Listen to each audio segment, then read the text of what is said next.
Hello, my fellow gamers. Today we are going to be talking about none other than Borderlands 3. Now, Borderlands 3 is one of those games that you would think would be almost impossible to screw up, especially considering how amazing of a game Borderlands 2 was, and it still has over 12,000 concurrent players on Steam in 2019, which is basically 7 years after release. And honestly, that's pretty insane considering it is a story-driven experience with little to no actual multiplayer outside of co-op. But of course, as with all things wonderful in this industry known as gaming, nothing can ever be as easy as creating a great game that people are excited for and releasing it with little to no drama whatsoever. Anytime you add that human element into the mix, anything, even something as surefire to be a success as Borderlands 3, it can and will go horribly wrong. And in this case, it is thanks to greed, stupidity, and what can only be described as pure self-destructive behavior in this situation. Today, we're going to be taking a look back at all the events that led up to easily one of the most anticipated games of this entire generation, going from a fan favorite to a fundamentally flawed case of public relations and customer treatment gone horribly wrong. This is the fall of Borderlands 3.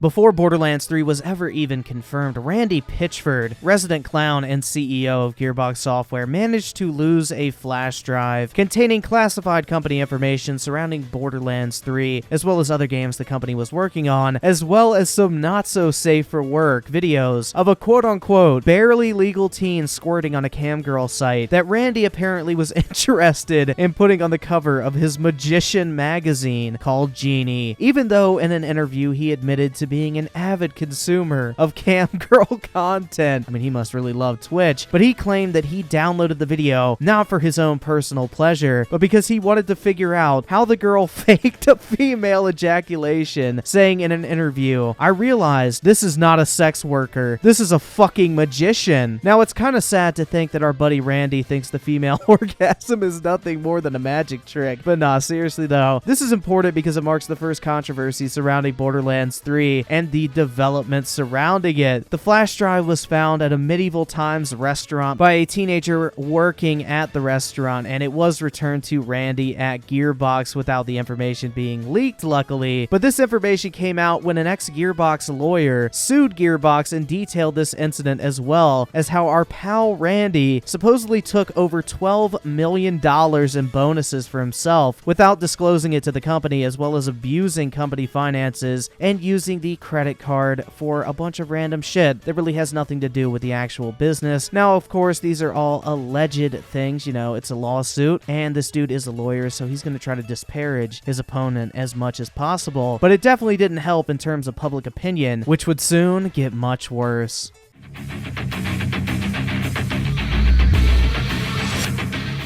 I'm a magician, you guys.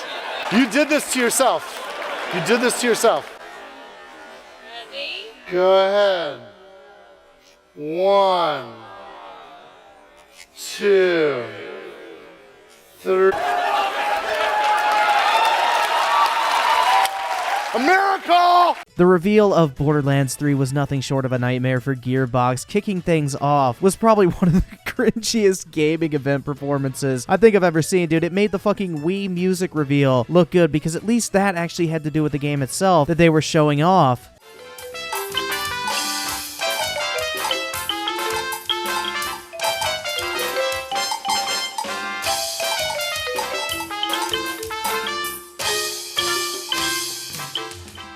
But on top of that, the trailers wouldn't even play properly because the equipment at PAX could not handle playing a video in 4K. So the main reason why everyone was there turned out to be a complete shitstorm, and overall the people watching the trailer after the event on YouTube, sitting in their homes, you know, butt-ass naked at their desk. I don't fucking know what you're doing. But anyway, they got the better experience than the people who actually bothered to go out to the event. I mean, it's not the biggest deal in the world, but we are just getting started here.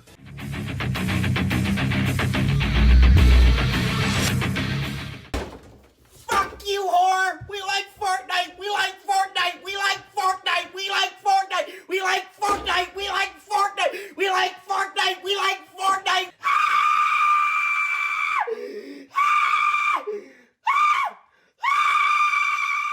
So one of the most retarded, if not the most retarded thing done in this entire situation by Gearbox and Take Two was making Borderlands 3 exclusive to everyone's favorite Fortnite launcher because, dude, who just doesn't love Fortnite at this point, man? Like, honestly, I just can't get enough of it. The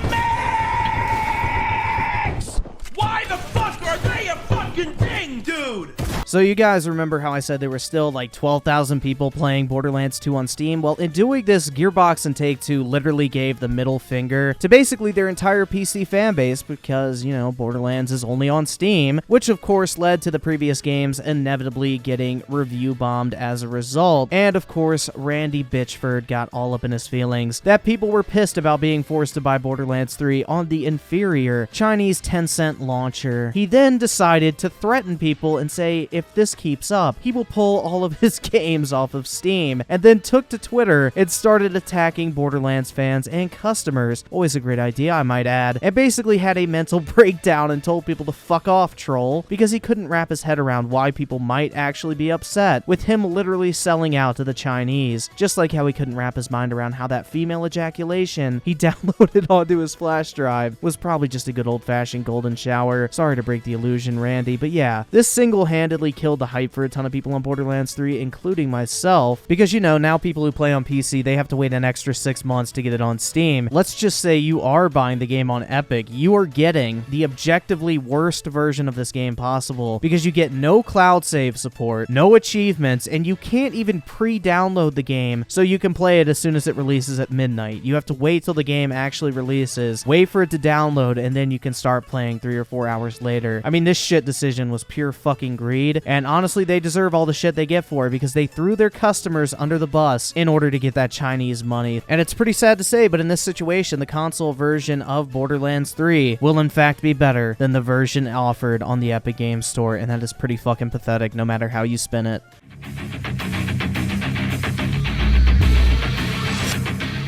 Not just one, but 2 voice actors actually from the Borderlands series basically got shafted in this situation. The first being Troy Baker, the voice of Rice, I hope I said that right, from Tales from the Borderlands. Basically, he called out Randy on his bullshit, man. Like, there's no other way to say it. When he was asked why he would no longer be voicing the character, he basically said that it was completely out of his hands at this point, and that they had already used someone else to fill that role, saying, quote, "Nothing would make me happier than to play Rice again in Borderlands 3. Randy then replied to a tweet asking him about this, saying that Troy was not going to be voicing the role because he had turned it down. But Troy Baker actually responded and called Randy out on his bullshit. This is from an interview with Troy Baker. "I said I would love to come back. They, as in Gearbox Software, said I'm not coming back. Their timeline tells an interesting story. I think it's interesting that Randy Pitchford tweeted out that I turned it down and then said he heard that I turned it down. I would fact check before I tweeted out to the internet." So basically this makes Randy look like a liar, and when you couple that with the entire shitstorm surrounding the Epic exclusivity, people are naturally going to be pissed off. But of course it doesn't end there. The original voice actor for Claptrap was also revealed to not be coming back for Borderlands 3. Now this entire situation gets pretty fucking messy because the voice actor for Claptrap accused Randy of underpayment and assault. He claims that Randy shoved him, which, I mean, come on, dude. That's not fucking assault, dude. Like, you're a grown man and somebody pushes you. Oh my god, he fucking assaulted me. Yeah, that's pretty fucking bitch made. But anyway, the underpayment thing, I mean, that could be true. It could not be true. I don't know, and we'll probably never know because those contracts typically never make it out to the open, so we won't know exactly what happened there, but I'm just throwing it out here, okay? You know, that 12 million bucks that you allegedly kept for yourself, maybe you could have paid the Claptrap voice actor just a little bit more, and this wouldn't even be a problem. But then again, we don't really know all the details in that specific situation. It could have been a really fucking hostile departure, and everybody was really glad that dude was out of the fucking door, so I don't know. I'm not going to be too quick to judge in that situation, because unlike the Troy Baker situation, it all took place in private years ago at this point. But either way, it's still bad press surrounding Gearbox and of course Borderlands 3, and overall hurts the image of the game, which just adds more fuel to the fire.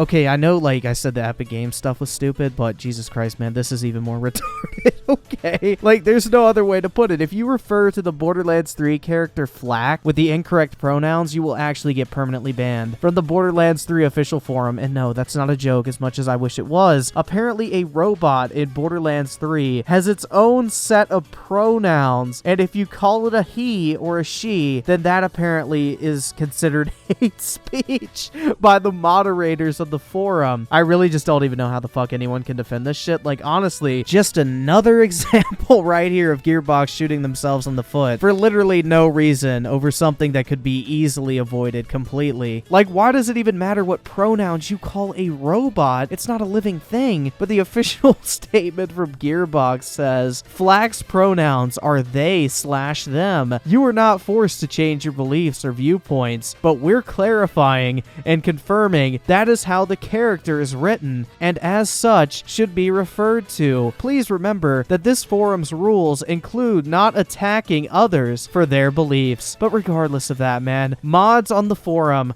are in fact banning people for misgendering a virtual robot. 2019 just keeps providing us some quality-ass content.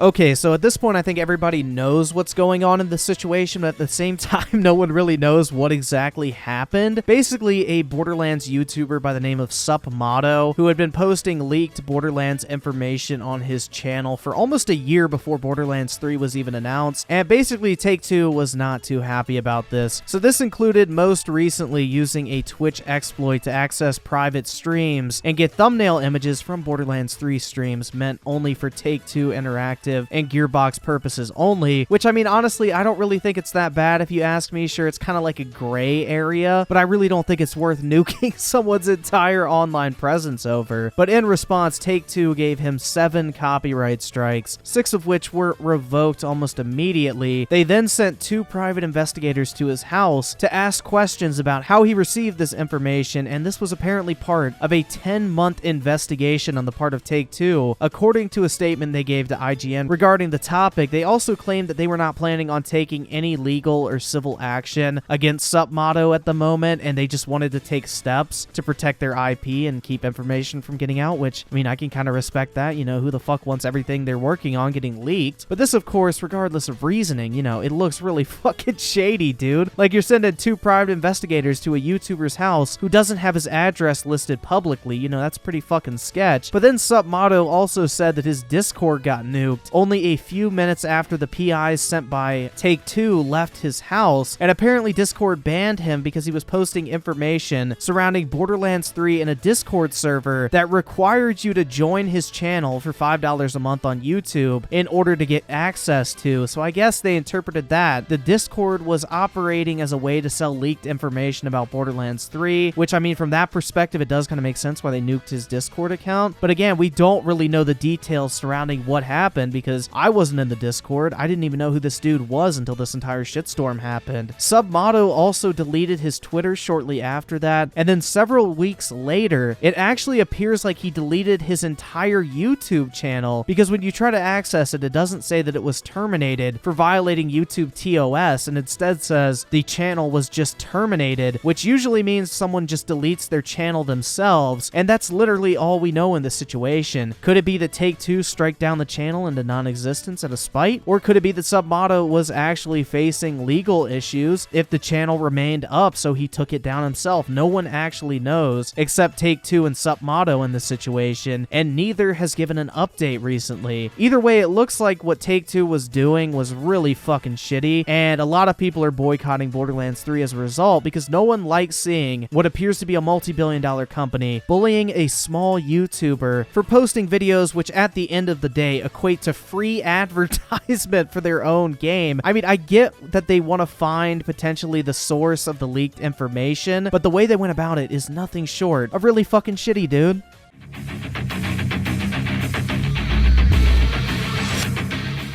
So in conclusion, this entire time leading up to the launch of Borderlands 3 has been nothing short of a PR shitstorm for both Gearbox and Take-Two, and what probably should have been one of the easiest and most successful launches of 2019, and to be honest, this entire goddamn generation turned people away from this game. These were people who were excited for the game who now absolutely hate it in many cases. Personally, I love the Borderlands franchise. Borderlands 2 still to this day is one of my favorite video games of all time, so it really does suck seeing this all go down, and Gearbox and Take-Two basically giving the shaft to their customers and fans like this. I mean, I'm gonna probably just wait until the game's on Steam before I even think about buying it, because there isn't a chance in hell I'll buy that shit on the Fortnite store, but as things sit right now, it would be really fucking easy to pass on this game entirely, because guess what else is coming out in April? Wake the f up, samurai. We have a city to burn.